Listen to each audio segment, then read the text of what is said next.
Hello बच्चों, welcome to vision career institute. आज हम राइबोसोम फॉर्मेशन देखेंगे कि राइबोसोम कैसे बनता है। सबसे पहले कुछ बेसिक स्ट्रक्चर देख लेते हैं। ये बेटा सेल बनाया है, इसके अंदर जो लिक्विड स्ट्रक्चर है उसे साइटोप्लाज्म कहते हैं। डीएनए न्यूक्लियस के अंदर मौजूद है। ये जो डबल मेम्ब्रेन बाउंड ऑर्गेनेल है बेटा, इसे न्यूक्लियस कहते हैं। और इसे चीज अंदर और बाहर आने जाने के लिए एक छेद बनाया, जगह बनाया है बेटा, उसे हम न्यूक्लियर कोर कहते हैं। और राइबोसोमल सिंथेसिस की जो सारी जिम्मेदारी है वो इस स्ट्रक्चर को दिया है, जो कि non membrane bound dark structure मौजूद है न्यूक्लियस के अंदर। इस स्ट्रक्चर को नाम देते हैं बेटा न्यूक्लियोलस।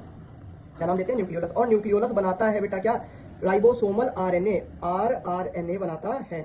आरआरएनए भी कौन से टाइप का बेटा? 45S टाइप का।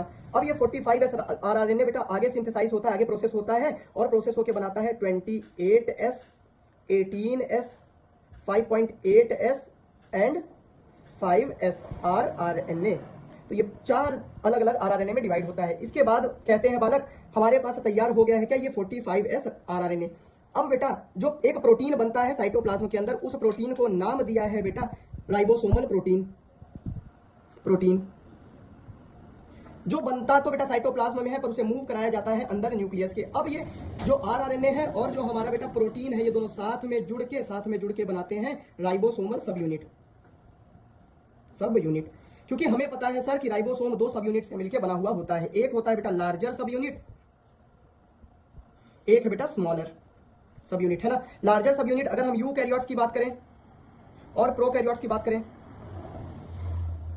तो यूकैरियोट्स में तो बेटा 60S और प्रोकैरियोट्स में 50S टाइप होता है। स्मॉलर सब यूनिट प्रोकैरियोट्स में बेटा 40S और यूकैरियोट्स में बेटा 40S टाइप होता है और प्रोकैरियोट्स में बेटा 30S टाइप होता है।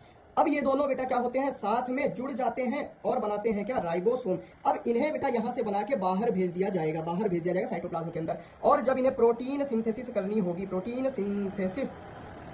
होगी तो दोनों स्मॉलर सब यूनिट और लार्जर सब यूनिट आपस में जुड़ जाके राइबोसोम्स बनाते हैं। RIBOSOMES राइबोसोम्स बनाते हैं। ठीक है, तो ये मान लेते हैं यूकैरियोटिक तो 60S और ये मान लेते हैं छोटा वाला स्मॉल सब यूनिट 40S। ये बन गया हमारा एक राइबोसोम। सर लार्जर सब यूनिट कौन कौन से आरआरएनए को मिला के बनती है? तो बेटा लार्जर सब unit 28S plus 5.8S plus 5S, ये तीनों मिलके बेटा क्या बनाएंगे? लार्जर सब यूनिट। और बचा हमारा ये जो 18S, ये 18S बेटा स्मॉलर सब यूनिट ऑफ राइबोसोम्स। तो राइबोसोम्स का जो स्मॉलर सब यूनिट है बेटा, उसे हमारी ये 18S आरआरएनए बनाती है और बाद में ये प्रोटीन सिंथेसिस करता है, इसलिए इसे प्रोटीन फैक्ट्री ऑफ सेल भी कहा जाता है। होपिंग नॉलेज क्लियर होगा। मिलते हैं अगले वीडियो में।